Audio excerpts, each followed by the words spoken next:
We all must have heard about Elon Musk Neuralink project, which is about giving an opportunity, a life to the paralyzed people with a Neuralink chip. The goal of this chip is to help paralyzed people with simple tasks such as using a phone and making mouse clicks on a computer without utilizing any physical movement. Obviously, they can't because they are paralyzed. So, the surprising news to the viewers is Elon Musk Neuralink project is not the only project around the world which is working on something like this. There are other companies which are also working on different electronic devices or implants to give a life to the paralyzed people. One in that list is Synchron company. It became the first company in the world to gain approval from the US Food and Drug Administration (FDA) to conduct clinical trials of brain computer interface in humans in the US. So when I said it's a first company, I mean it is ahead of Elon Musk Neuralink project. It became the first to get approval on clinical trials on human beings. So as of now, Elon Musk Neuralink project is still on animal levels, which means they're still working there, they're still trying their implant on animal levels such as on monkey, pigs, etc. etc. But this company already finished all that animal levels project and they started with human beings. So that's something new and surprising update to everyone. So they recently got this approval. Following to this approval and checking their implant on human beings, a new conflict arose in the world about the privacy of this device. Well, when I said privacy, the brain is the last private part of ourselves. Many are demanding new rights to protect data from our brain before the world is filled with these kind of implants. So in this video we'll be checking more about it, and also we got many other medical updates, such as we heard many saying we should keep diary writing as an habit. Well, science is also supporting it, and let's see on what way. And finally, if somebody dies of COVID, are their organs are safe for donation, how it works, etc. etc. So this is Vignesh, welcome to my channel.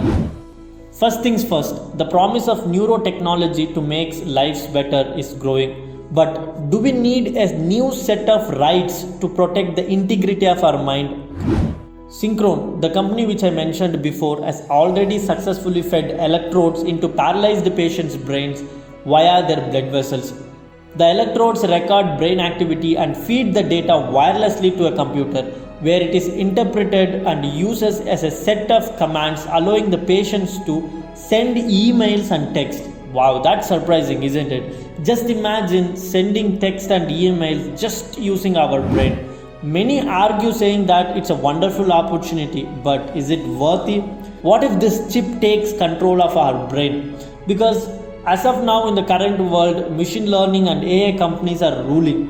They're observing and they're utilizing our own data to study and read every moment of ours. Just imagine we are able to send text and emails just by using that chips or electrodes in our brain. So it has the access to our brain signals and the thought processing, etc. etc. So few are worried about what if it takes control. Hypothetically, but we can't say it won't happen also, because there are already few other gadgets that controls our brain data. For example, there are headsets that are claimed to improve concentration used in China. Caps that track fatigue in lorry drivers have been used on mine sites in Australia. So without inserting any implants, these kind of simple gadgets are collecting and controlling our brain data. So just imagine we gave permission to some gadget to enter our brain. What was it can cause? So this is the one worrying thing that is troubling all the scientists and the people around the world. So by considering all of these facts and the rapid growth in neurotechnology, many countries are coming up with their own rights, neurotechnology rights, or we call it as neuro rights. So first country to do so is Chile, Republic in South America. World's first neuro rights was introduced on September 2021 to enshrine mental integrity as a right of all the citizens. So the respective citizen can decide whether the chip or the implant, whatever they used, can utilize their thoughts or they can collect the data or what. So that is included in this new rights. So not only that country, Europe is also making moves towards neuro rights.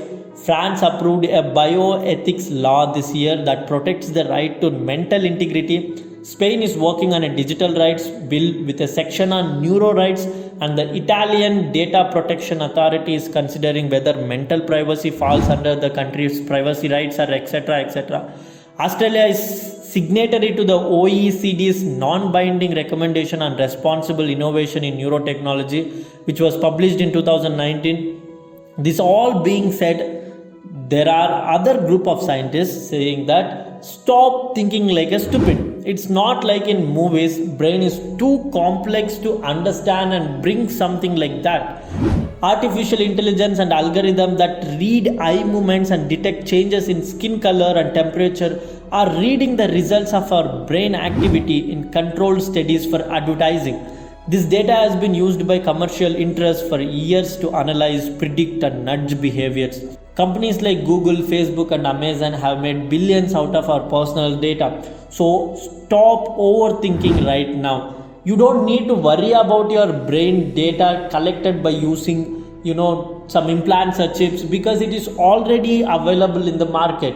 It's already taken and used by many advertising companies. So see it as a positive thing. Don't focus mainly on the negative thing. Just see it as a life-changing opportunity for many paralyzed patients. And obviously any medical drug and device has its own advantage and disadvantage. So this is about a new medical chip. So what you guys think about it? Do you agree with the normal citizens and a few scientists' worries or concerns? Are you guys, cooperate with the scientists who believes we have to give an opportunity to the paralyzed people and we support these rights? So what do you guys think about this? Please let us know in the comments. So second update in this video is diary, the habit that many said me to follow, but I was lazy and I was like, why should I do it? It is stupid to write a diary and following what and all happened in the whole day.